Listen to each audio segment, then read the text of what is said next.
In the heart of the kingdom of Elara, nestled between the golden fields and forested hills, lived a poor miller named Garrett and his only daughter Elara. The miller was a boastful man, often exaggerating his worth to those who passed his mill, hoping to gain favor with nobles who might offer him wealth. One day King Aldrich, a ruler known for his obsession with gold, passed through the village. In a desperate attempt to impress the king, Garrett declared, "Your Majesty, my daughter can spin straw into gold." The king's eyes lit with greed. "If this is true," he said, "bring her to the castle at once." Elara's heart sank when her father told her. "You've brought ruin upon him," she whispered. But she knew her protest would not stop the king. That evening she was taken away. Elara was led to a room piled high with straw and given a spinning wheel. "Spin this into gold by dawn," the king ordered, "or you shall pay with your life." Left alone, Elara wept. She had no idea how to do what was asked. As the candle flickered low, the air stirred, and from the shadows stepped a strange little man, no taller than a child, with piercing green eyes and a crooked smile. "Why so glum, young spinner?" he asked. "I must spin straw into gold by morning, or the king will kill me." The man laughed. "I can help, for a price." Elara hesitated. "I have nothing." "Your necklace," he said, pointing. Reluctantly, she handed it over. He set to work, spinning the straw into fine gold thread. By morning, the room shimmered. When the king returned, he was amazed, but not satisfied. He ordered her to a larger room, filled with even more straw. That night, the little man returned. "I assume you'll want help again?" he asked slyly. Elara nodded. "What will you ask this time?" "Your ring." With heavy heart, she gave it. Once again, he spun the straw into gold. At dawn, the king was thrilled. But greed has no limits. He brought Elara to the largest chamber yet, overflowing with straw. "If you succeed," he said, "you shall marry my son and become queen." The little man returned. "I can do that," he said. "But I have nothing left," she said. He looked at her with a chilling smile.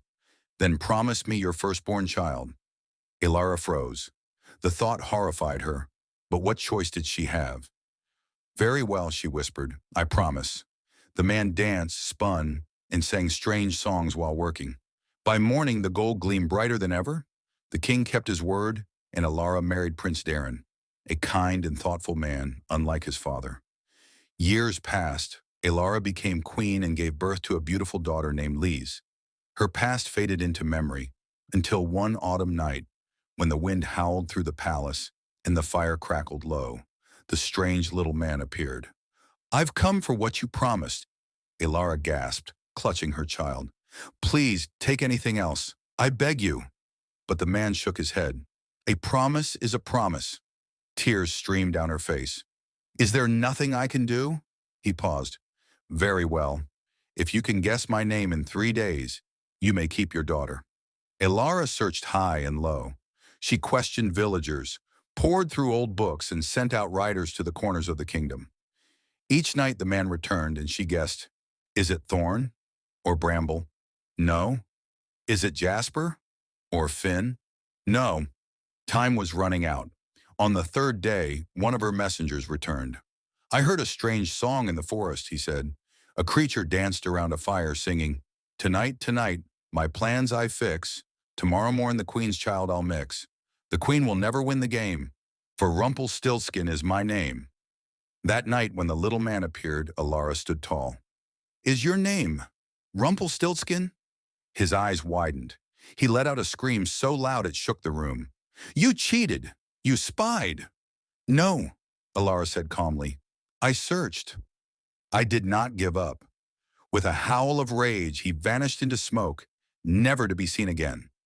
Elara held less close, trembling but relieved.